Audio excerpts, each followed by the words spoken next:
शासन प्रशासन द्वारा अवैध खनन पर रोक लगाने के लिए कई नियमों का गठन किया गया है, लेकिन खनन माफिया है कि शासन प्रशासन की नीतियों व नियमों को ताक में रखकर खुलेआम अवैध खनन को अंजाम दे रहे हैं।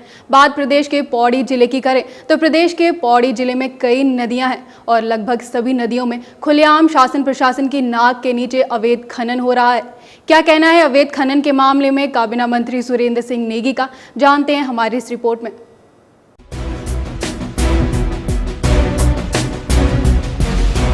प्रदेश में हो रहे अवैध खनन पर रोक लगाने के लिए यूं तो शासन प्रशासन द्वारा कई नियम व नीतियों का गठन किया गया है, लेकिन शासन प्रशासन की नीतियों व नियमों को ताक पर रखकर आज भी खनन माफिया तेजी के साथ अवैध खनन को अंजाम दे रहे हैं।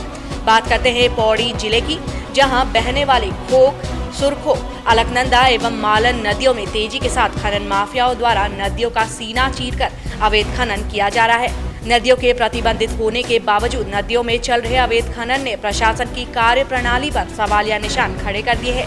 राजनीतिक दबाव के चलते अब खनन माफियाओं के हौसले इतने बुलंद हो गए हैं कि न्यायालय द्वारा प्रतिबंध लगाने के बावजूद भी खनन माफियाओं द्वारा खुलेआम अवैध खनन किया जा रहा है। इसके साथ ही अवैध खनन को लेकर ग्रामीणों का कहना है कि राज्य में बढ़ते अवैध खनन पर ना तो पिछली सरकार लगाम लगा पाई है और ना ही वर्तमान सरकार।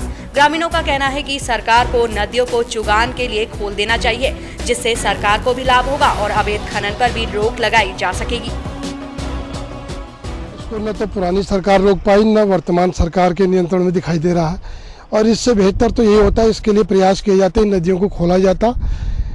इससे चोरी हो रही तो उसका राजस्व हानि हो रहा है। अगर नदी खुलेंगी तो एक बहुत बड़ा राजस्व सरकार को मिलेगा, सरकार के आय में एक वृद्धि होगी और नदियों को खोलने से ही उसका लाभ है।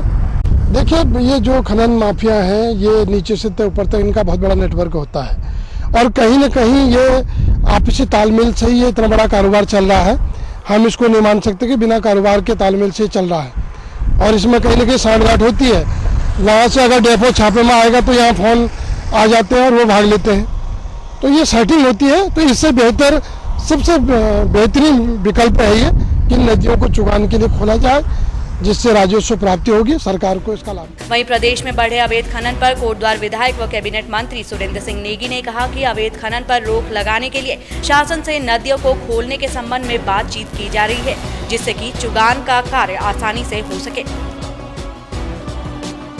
रूप से कहा था कि कोटद्वार की 3 प्रमुख नदियां हैं, मालन है, सुखरो और खो नदी है। इनमें चुगान की प्रक्रिया को रोका गया है और मैं समझता हूं ये विभागीय गलती से रोका गया है।